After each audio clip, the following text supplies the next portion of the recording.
Hi, it's Kathy from Bishopstone Yarns. I'd like to welcome everyone here. Today is, just don't think about it, it is June the 13th, which is the Queen's birthday holiday here. And I'm coming to you from Tasmania, which is the little island at the bottom of Australia. And I am in the corner of my studio at the moment. Now, for those people who haven't seen this podcast before, as I said, I'm Kathy, and this is the Bishopstone Yarns podcast. And this week I'm doing a sit and spin episode. So one week I do more of a knitting and sewing based podcast, and then the other week I do a spinning based podcast. So this is going to be one of my spinning based podcasts. As you can tell, I've got my spinning wheel here and I've got some fleece. And so if you're a returning viewer, hi, it's great to see you. It's always really great to see people coming back and leaving comments, and it's great. And so if you like this video, give it the thumbs up, press the little like button, and if you're not subscribed, then subscribe as well, because that helps me out at this area of the YouTubes, and helps other people find this video as well. So thank you very much for all the returning viewers, and welcome to all the new viewers. Now, as I was saying, this is a spinning podcast, and for those people who've been watching before, you'll know that what I have been doing is, before I get into that, sorry, I should probably tell you where you can find me on the internet. You can find me as Bishopstone Yarns on Facebook. You can find me as Bishopstone Yarns on Instagram. And if you're on Ravelry, you can find me on Ravelry as Bishopstone. And I also have a blog which I used to do called Bishopstone Yarns, which I used to kind of post to quite a bit. But in the last few years, I haven't really been posting much. I've just recently put up some posts on that about the quilt that I'm making. So if you're interested in that, you can go along to Bishopstone Yarns on Blogger and have a look at that. Now we can start talking about the spinning. So what have I been doing since last time I talked to you? Well, I have been carding up. For those people who've seen this podcast before, you'll know that I have been carding up these bats here, which are a mix of alpaca, white alpaca, and brown kind of more Tasmanian wool. And the reason that I'm joining these two together and carding these bats together and then spinning them up into a yarn is because I want to knit up Birkin by Caitlin Hunter. My discussion before was about the colour of the body, what I thought about the colour, whether it was too dark, because originally I would have liked to have made the Birkin with the white body and the coloured yoke, and whereas I've got this brown fleece that I want to use up. So this is what I'm in the process of doing at the moment. Last time I talked to you and did this podcast, I think I carded up something like, I had about 6 bats or so that I had carded up, and then I started spinning those. So I have got one bobbin of hand spun. Don't know if it's going to focus for you or not. Oh, maybe. Which I'm really, really happy with the colour so far. I'm quite happy with how it's spun up. But it is quite slow going. So I haven't been spinning every day, and I haven't been spinning a lot. But so I had hoped that by today's episode I would have finished 2 full bobbins. but I've probably got about, I don't know, about half. So I've got finished this one and I've got about half left on the other bobbin to do. So I had hoped, oops, wait, I'll put it here so you can see it. I had hoped to have had that finished so I could ply today, because once I start plying, then I can look at the yarn and decide from that. Well, first of all, hopefully the yarn will be the right ply diameter for the Birkin, and then I can have a look at the colour and make a decision about whether or not I'm going to leave it as this colour or dye it and add some colour to it. So because I had spun all that up, I then had to start carding some more bats, and I must admit, as I was working my way through these bats, I was thinking, oh my gosh, I have so many bats to card and such a lot of work ahead of me. It's not my favorite thing. I don't mind using the drum carder, and I quite enjoy carding the wool, but when you're blending kind of a couple of colors together, you need to card it quite a number of times to try and get it as even as possible. As you can see maybe here, this one has still got a lot of the white alpaca is there, and it hasn't really kind of mixed in particularly well, which is quite disappointing, because I'll have to pop that one back through the carder again. But the process starts off with me making one bat of carded brown, one bat of carded white, which is the alpaca, and then splitting those up, then putting them together through the drum carder, and then putting them back through the drum carder, and then back through drum carder again, which in itself, the actual carding process doesn't take that long. The bit that I find quite slow and laborious is actually taking it off.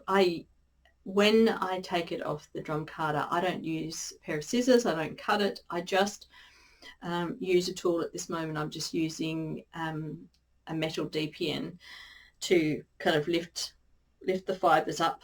You can kind of imagine, lift the fibres up and pull them apart, separate them, so then I can take the bat off the drum carder, which is fine, except that in our move from our previous house to this one, I haven't been able to find the tool that I used to use for my drum carder, which was like a really thick, almost like a really thick needle, which was a lot easier to use to separate the fibres, because what I'm using at the moment is a very tiny thin needle, which has already started to bend.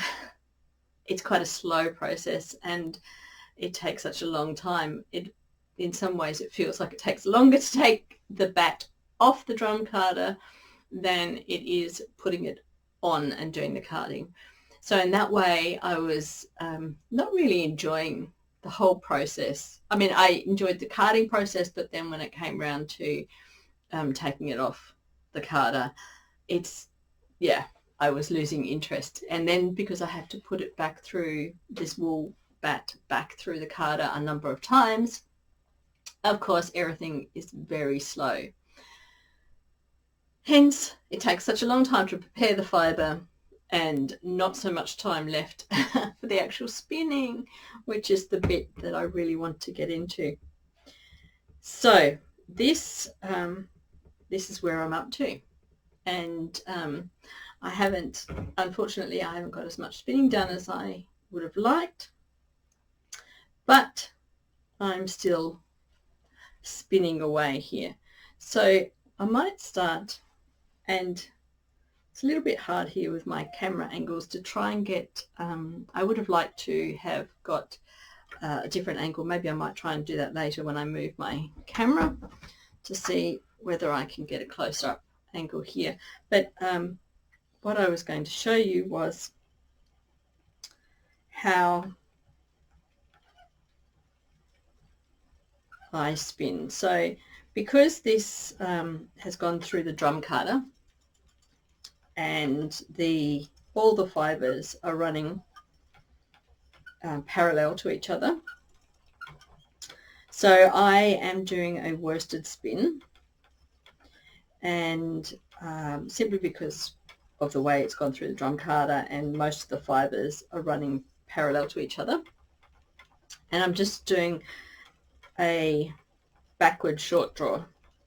So I'm just holding my yarn and I pull back a little bit to tease out the yarn, and then kind of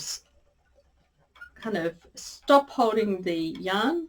So like at the moment I've got it pinched here. That stops the twist from running up my yarn. By holding it here, then I draw back. Then when the wheel's still going, I lessen my hold on the yarn, which allows the twist to run back up with my fingers back up into the fleece. So that's the type of spinning that I'm doing at the moment for this jumper. I had been thinking while I was doing the carding and putting it through the drum carder and how long it was taking, maybe it might even be quicker to use my hand carders and blend blend the colors together. I would get a much better blend actually if I was using the hand carders. But the reason at the very beginning I decided to use the drum carder instead of my hand carders was because I thought at the time, oh, it'll be a lot quicker to use the drum carder. I get a big bat and it goes very quickly.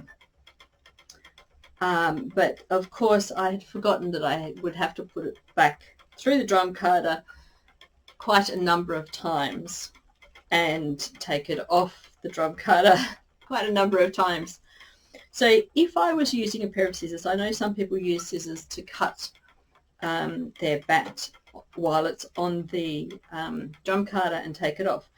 If I did that every time I made a bat, so if I had put this yarn through 3, 4 or 5 times through the carder, that's like 4 or 5 times I need to cut that yarn, the bat and the staple length while I'm preparing it.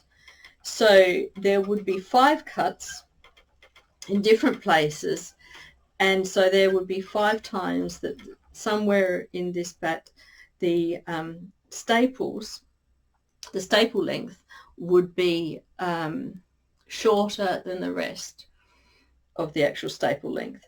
And I want to keep the staple length as it is. I don't want to end up with cut pieces of staple, and so it's much easier when you card and put it on the carding machine. When you want to take it off, that you actually kind of pull it apart in a way by using an implement like an old knitting needle or something like that, or a big huge nail type, not a sharp one of course, but something like that to kind of pull the yarn off the carding machine.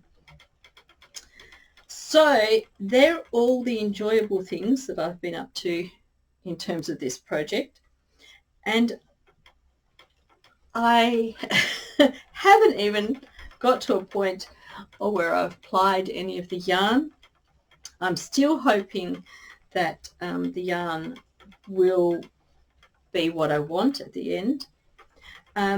So yes, so I was thinking about using the hand carders, but because I have started on the drum carder, I didn't want to switch processes at the moment. I want to continue with what I'm doing at the moment, see how it turns out.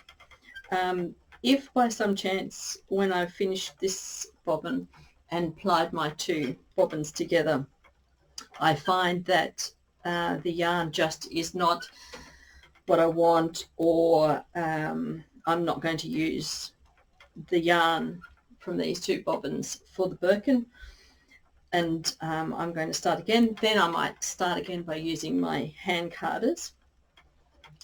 But I don't want to kind of swap around and change processes at the moment. So I'll have to stick with the drum carder for the moment. I mean, hopefully I won't need to do too many more bats to be able to fill up this bobbin that I'm spinning at the moment. And then I'll have the excitement of plying them together and having a look at the yarn, which I'll hopefully be able to talk to you about next spinning podcast. And yeah, so not a lot of excitement happening in terms of spinning and what I'm doing. I'm just slowly working my way through this spin and thinking about some of the colours that I might like to use in the yoke of the Birkin sweater, because it's a very, well, to me, a very summery spring type jumper design. I'm, you know, would like to kind of follow with the colours that they've suggested, like greens and blues and pinks. So that has also made me think about, if I was to dye this yarn for the body of the yoke, what colour I would use that would also enhance the colour in the yoke. I wouldn't want to go with anything too bright or too dark in the body if I was going to then add some really nice summery colours in the yoke, because I don't want to lose those colours in the yoke. So I have been thinking a little bit about that while I've been carding, and trying not to get disheartened with the amount of carding that I might have to do for this entire project. I guess it's like with everything, isn't it? There's always every long-term project that you do, whether it's a sewing, knitting, or spinning, there are always parts in the project that you like more and parts in the project that you like less. And I must admit, I think the carding at the moment is the bit that it's not really exciting me, but it has to be done, and the fibre has to be prepared, and it has to be kind of slightly blended. I mean, during this spin, I have found that there have been sections where it hasn't really blended particularly well, the alpaca and the wool, but I've just gone ahead and kept spinning and hoping that when I apply these two singles together, hopefully a section that's a single section that's mainly alpaca will ply up, hopefully, with a section from the other bobbin that's mainly wool. But we'll see how it goes. I mean, after all, this jumper is for me, and so it's all about, you know, as long as I'm happy with how it turns out, then that's all that really matters. I am aware of the fact that alpaca and wool, when you wash them, they do react kind of slightly differently. There's a difference in temperatures as well, and how you can treat wool and alpaca. And I know the shrinkage rate will be different between the wool and the alpaca.